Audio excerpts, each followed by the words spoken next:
It's going to take quite a while for these queues to clear, with congestion back towards junction 6 for the M25. On DAB+, online, via the talkSPORT app and on your smart speaker.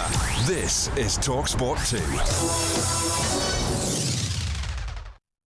Hello and welcome to Following On. This is a T20 World Cup inquest show with myself, Jon Norman, from talkSPORT, and also the main man, Steve Harmison, who's up at St James's, just getting ready to see the greatest comeback in sport at some point this evening. We're going to look back at, well, I say he's about to see the greatest comeback in sport.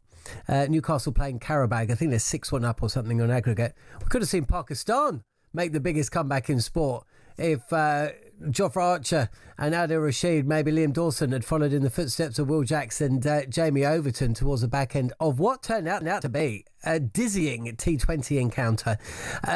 Harmy, let's start though first off with the main man, Harry Brook. You've been saying for quite some time that he should not be batting at 5. Well, lo and behold, someone must have thought the same thing last night, or maybe this morning when they're cleaning their teeth. He walked out to bat at 3, wickets tumbling at the other end. And much like we've seen from Harry Brook, Wellington, Christchurch, plenty of occasions, he seemed to be batting on a completely different pitch to everybody else. And the genius of his talent was there for us all to see today.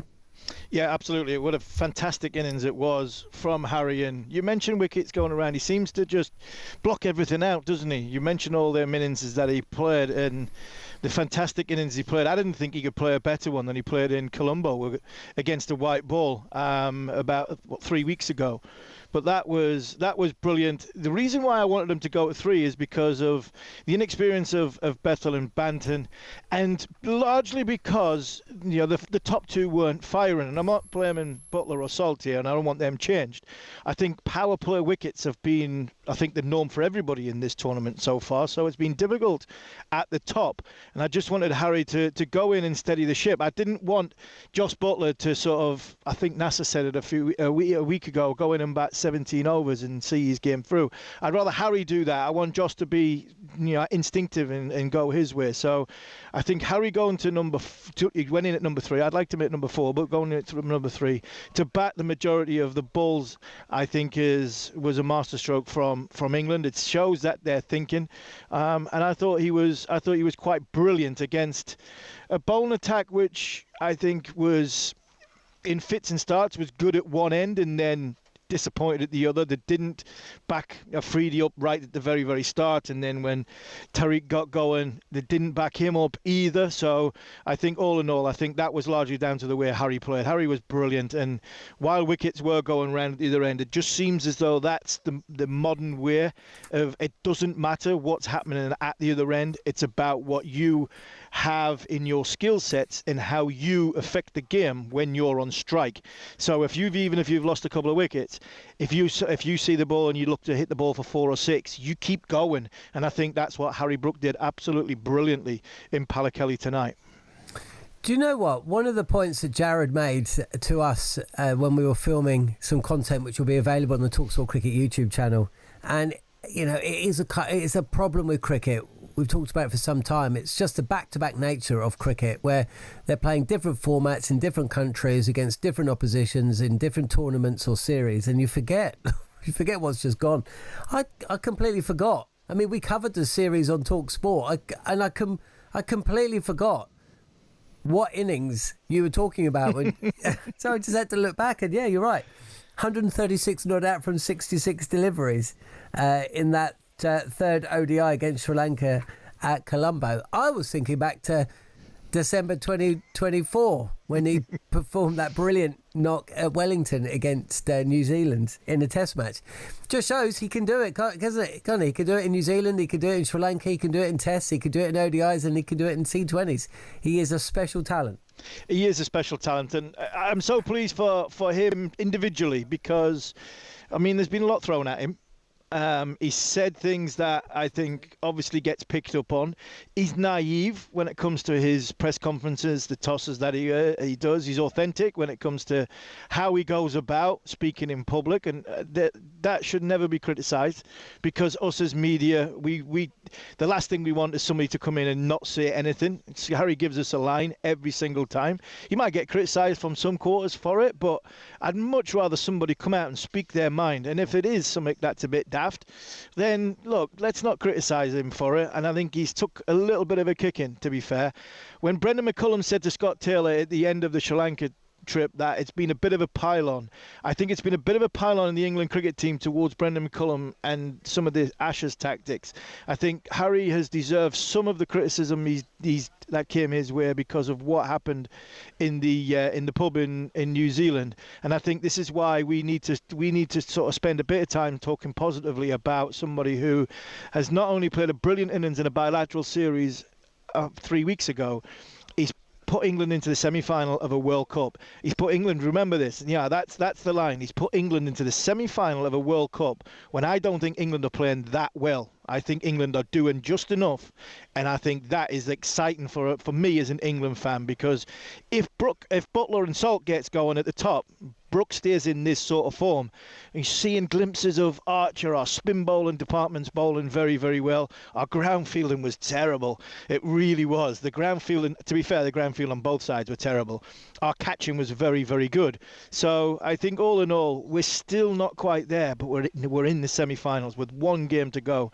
I still think there's some questions, but it's always nice to answer them questions when you're winning, because and that has to be hats off. Captain stood up, showed responsibility, took the responsibility, and while his team might have just fallen by the wayside at the other end, he's seen his team through, and it was a magnificent 100. Yeah, it was. Wackaday 06 says Brookie boy silence is all, and Bismoy 929 says Brook with the freak talent have to produce two brilliant innings in semi-finals and final, and England will win the World Cup, and that's what T20 cricket's all about, isn't it? One performance can turn a match, and we certainly saw that today, because for the second match in a row, you know, England's batting, Harry Brook aside, Phil Salt out first ball, Joss Buttler. I mean, we do need to talk about Buttler again. You know, he faced 3 deliveries. He could have been out to 2 of them, was out to 1 of them. Jacob Bethel picking out one of only 2 fielders outside the circle for 8. Banton gone for 2. And then you look back to that game against Sri Lanka, and again, Buttler 7, Bethel 3, Banton 6, Brook on that occasion 14. England have not batted particularly well. On that occasion, they relied on their bowlers to get themselves out of trouble, and some equally poor batting from Sri Lanka. But I mean, where do you feel England's bowling is? Because it's easy to run through the batting. It's pretty obvious to see what is and what isn't working when you've got 100 to your name from 51 deliveries, or you can't score a run and you're eating up deliveries in the power play at the same time. It's kind of obvious. What about the bowling? How do you assess the England bowling? I think the bowling's been very good. I think the bowling's been very good at reacting off the back of some of the batting, putting them under a little bit of pressure. In this game, obviously they had to go first, and I thought Archer started reasonably well. It was a decent first over from Overton. I think Dawson's been a great find in this white ball leg of Sri Lanka. He bowled beautifully in the bilateral series, and I think he's bowled really well in this series. Didn't happen for Jackson this game, but he wasn't utilised in that power play. It was Dawson, because I think Liam said, I said Richard there. We've been speaking to Richard on Following On this afternoon. But Liam talked about the plan that they had for a said batter, right-hander and left-hander, that would be in, and it would be Jacks or Dawson that would bowl in that power play. And I thought Liam bowled very, very well at that. Curran's bowling well at the end, but that's it. At the end, I don't think he's hit his straps in the middle yet. And I mean, but do we really need to Joe? I mean, talking about Adil Rashid in one-day cricket is like talking Joe Root in Test match cricket. He's a real threat, and I think, again, I want to praise Harry Brook, because I think he's captained very, very well, and I think he's used the spin bowling of Jacks, of Rashid, and of Dawson at the right time and the right combinations to affect that phase of play when it's come on. And I think, again, Adil only got 1 wicket in this contest, but he was a threat throughout, and it wasn't for I think 1 or 2 deliveries that went out the ground. Then I think Adil Rashid has been fantastic. So again, I still think there were 1 bowler in the power play or 1 over at the death short against an India or a South Africa come semi-final. But at this minute in time, so far, I was worried about England's bowlers, not so much worried about their batters. I've been more impressed by their bowling unit than I have been about the batting unit. And hopefully, once the batters turn up, then England might have a chance in that one-off game semi-final, potentially to propel them through to a final, and who knows what could happen. I know you spoke at length about Jos Buttler when we got together at the back end of the Sri Lanka game, and you were still of the opinion you wouldn't want anybody else walking out at the Wankhede against India in a semi-final or possibly a final. Again, what is that your heart talking, or is class permanent? I mean, it's not like he's 45, but he's mid-30s now. Players very rarely get better as they get older. I mean, is there any cause for concern there from watching Buttler play? Especially when you consider he's not coming in at 6 and 7. He's having to bat in the power play when those deliveries he didn't eat up too many today. Only faced 3, but the innings against Sri Lanka, he faced 2.5 overs. Made 7. Is there any cause for concern there? There's always cause for concern when somebody's not scoring runs, and I think Jos would be walking out each time. Not each time in the last sort of 2 or 3 innings off the back of 220s in the first 2 games, and then he's had single-figure scores since. I would imagine Jos will have a little bit of nerves and doubt in himself, but I don't. I still think come big game semi-final, I'd back Jos Buttler to score more runs than Phil Salt, than Harry Brook, than Jacob Bethel. Wickets aren't particularly suiting him. Ball's not coming on to the bat as much. They've bowled really well at him. I think a lot of teams have bowled well at him. Took pace off early doors. I thought Afridi bowled it wasn't a decent first over, but I mean, he got a wicket with Salt from a wide ball. Jos did look a little bit out of sync and out of rhythm, but not for me. He walks out at number 1 or number 2 in the semi-final. He plays the big stage very, very well. He's played in IPL he's played in World Cup finals. He's won a World Cup final as a captain. A bit like what I said about Joe Root the other day. Even if Joe Root had 5 or 6 single-figure scores, I'm still picking him and thinking he's the best player we've got. And I'm still thinking the same about Jos Buttler. Stick with him, go with him to the final and semi-final, and he will repay us because he is class. Bethel is an excellent batter, but his decision-making is awful, playing the wrong shots, and Buttler looks completely out of touch, slowed down. That's no handler, 14.93. Buttler may be England's all-time great, but is very clearly close to retirement. And can Bethel just stop slog sweeping already? We want to watch him bat longer. I think the promotion of Brook up the order to 3 just makes so much sense. You have been talking about it a lot, and fair due to you. And he's not moving from there, is he? No. On another day, Phil Salt misses that ball and gets England off to a good start. I still think that, I've got more faith in Phil Salt coming to the party, as he did against Sri Lanka, by the way. He hit 63, didn't he? 62. Than I do Buttler at the moment. I'm sad to say.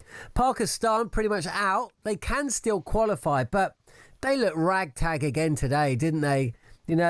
Farhan in the middle order. For a moment, they threatened to look like they might get a score around 180, and then they started poorly, they ended poorly. They started well with the ball, then kind of just fell away. Tariq was good to watch, but again, they're not a great side. And to be honest with you, I don't think the tournament's going to miss them a great deal. No, I think you've pretty much summed it up well there and nailed it on the head. I think they're a confident side, aren't they? Pakistan and the West Indies. We've talked about Pakistan and the West Indies in world tournaments being they're an absolute rabble or unbelievable. And anything can happen. And I think we've seen that with the West Indies the other day. Got 235 and they could get bowled out for 90 in the next game. Pakistan are exactly the same. They're a confident side, and I think it showed in this game their lack of confidence. Farhan really got off to a good start, and I thought he batted nicely. But then Babar slowed down a little bit, and then he got in and got out. Fakhar Zaman got in, and you're thinking 10 more balls of Fakhar Zaman, and all of a sudden that 164 goes to 184, and England are looking over their shoulders a little bit with more trepidation of going to chase that. It's the same with Shadab Khan. There's been a lot of talk, and I don't really want to go into the sort of 100 Pakistan politics and stuff like that. But we talked about it the other day, John, me, you and Jared, about how many players, realistically, out of 67, 63 men, would get into that 100. And how many players in that side would 100 franchise owners, directors of cricket, coaches, be sitting down, like so that Andy Flowers and whoever, Tom Moody's going, right, who do I want out of that team? There's not many. If Afridi bowls like that, I'm taking Afridi. If Tariq bowls, I'm taking Tariq. I'm not sure on Fakhar Zaman. I'm still not sure on Shadab Khan. I'm definitely not sure on Babar Azam, who's been one of the all-time greats of the game in the Test match format. Farhan at the top, he had a good day, but over the course of a tournament, are you taking him as one of your overseas players? So I'm probably only taking 2 bowlers out of that. But they were a confident side that every time England started to build up a bit of pressure, with the bat, they got out. 320, 25, 25, 23 from your 4, 5, 6 is criminal, especially when your opening batter's got 63. And then with the ball, I mean, there's wickets going everywhere. Fair play to them. They stuck at their task very well. But every time Harry Brook looked as though he played that big shot at the last ball or the second last ball of the over, their body language went downhill. And you can just see that they didn't believe they could get Harry Brook out. And that's why I think they didn't believe they could win the game. And that's cost them probably, a place in the World T20 semi-final. Can I ask you a question, Harmy? This is something that I voiced to Andy Jacobs and Max Rushton, but these players, they play a lot of T20 cricket or 100 ball cricket, and they've been playing for a long, long time. I have not been impressed by the quality that I've seen in this T20 World Cup. I've been quite impressed by some of the games. We've seen some fantastic team performances, but if you were to stand the top 8 teams up right now, you'd have to say Australia absolutely stunk the place out. England have got through to the semi-finals through flashes of individual brilliance and kind of stumbled over the line at times. If you look at Sri Lanka at home, they were good against a wretched Australia side, but they've been poor. Pakistan, poor. I mean, that drop by Tariq, by the way, was one of the worst drops I've ever seen. India have underperformed. New Zealand, I will give a bit of credit to because they're missing there's only 5 million people in New Zealand and 4.5 million of them appear to be injured at the moment. So I'll give them a little bit of credit. And also, my allegiance to New Zealand. But in and amongst the rest of them, Afghanistan, they were underwhelming.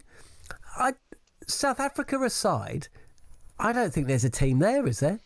No, you make a good point. I was sitting in the car watching the end of, obviously at St James's Park, I was sitting in the car watching the end of the game on my iPad, trying to make some notes and thinking, I'm saying we've seen, like you said, we've seen good games, but we haven't seen a high of quality. Is that the pitches?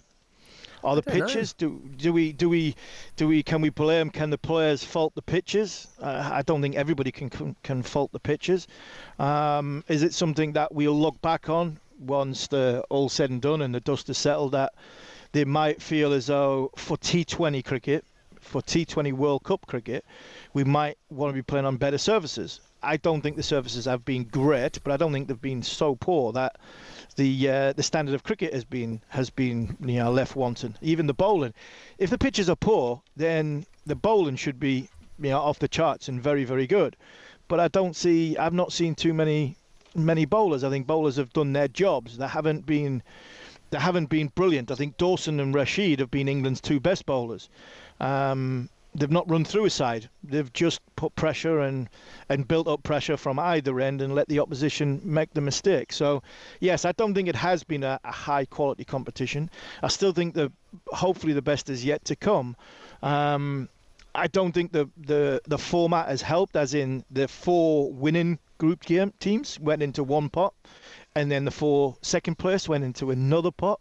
So you could see, well, saying that, we could have a game where the West Indies, who have just belted 230, they win the toss, bat first on a good wicket, due out in the second half, and India get knocked out because could come down the to West net run rate, couldn't it? Yeah. If they all beat Zimbabwe, yeah. And in fairness to West Indies, I should have mentioned them. West Indies and South Africa have both played a brand of cricket that you'd say. I mean, South Africa beat India, and they were very good against New Zealand. Of course, West Indies battered England. But yeah, I mean, we're going to lose one of India, South Africa and West Indies in the semi-finals. And actually, it could be India, of course, because they could win their next 2 games and go out on net run rate, because they were beaten so heavily by South Africa.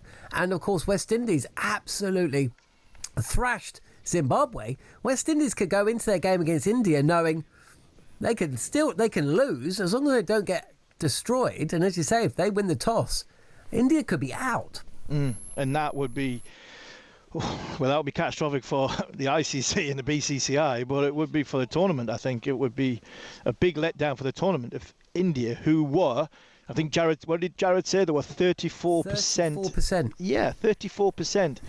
Biggest favourites of anybody going into a tournament. So, yeah, I mean, it hasn't been the highest of quality, but at the end of the day, I think when all said and done, look at the England part. Now, a great man behind us, John Anderson, one of my heroes growing up, just coming into the commentary box. But look, when all is said and done, I'm not bothered about India. I'm not bothered about South Africa. I'm not bothered about West Indies at this moment in time. Harry Brook was brilliant. England are in the semi-finals, and I think in the semi-finals, if England get a slice of luck and play against a West Indies or a South Africa, I think England have got a chance of getting to the final. I think India in the semi-final, India in the final might bring their ear games, because I'm not saying they're going to be lucky to get there, but I think if they do get past the West Indies and do get the semi-final, the class team in this tournament that stands out is India.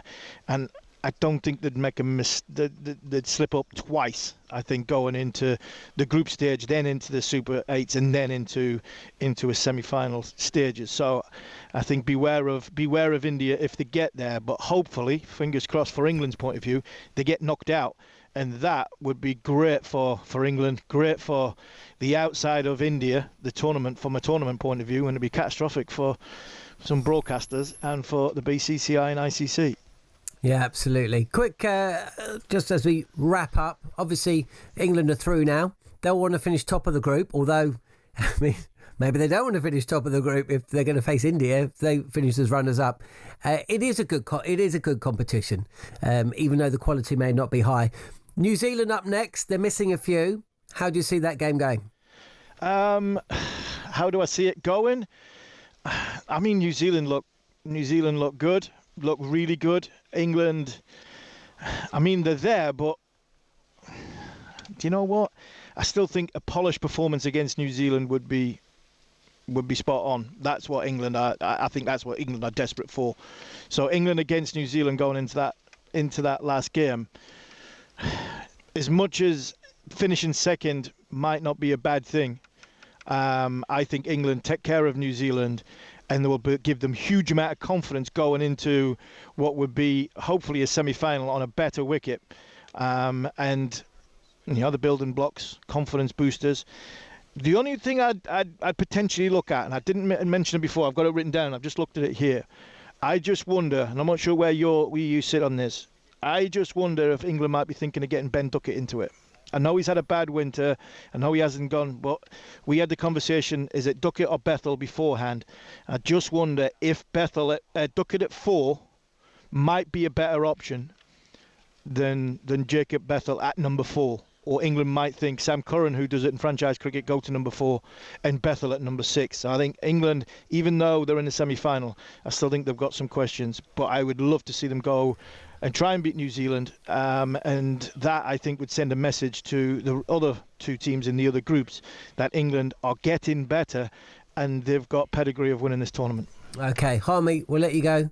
Say hello to Adrian Durham. Enjoy your night. I will. He's just arrived. He's just arrived sitting next to me now. Oh, well, enjoy the next few hours at St James's Park, Newcastle in action, and all the coverage over on talkSPORT and talkSPORT 2, around the ground services, live commentary and plenty more. Harmy and I will be back on Friday, same time, same place. talkSPORT 2 and the talkSPORT Cricket YouTube channel, 5:30 to 6 p.m. GMT, looking back at England's game with New Zealand. But whatever happens, England are through to the semi-finals. Thanks for joining us here on the Following On podcast.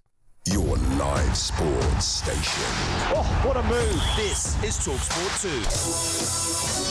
2.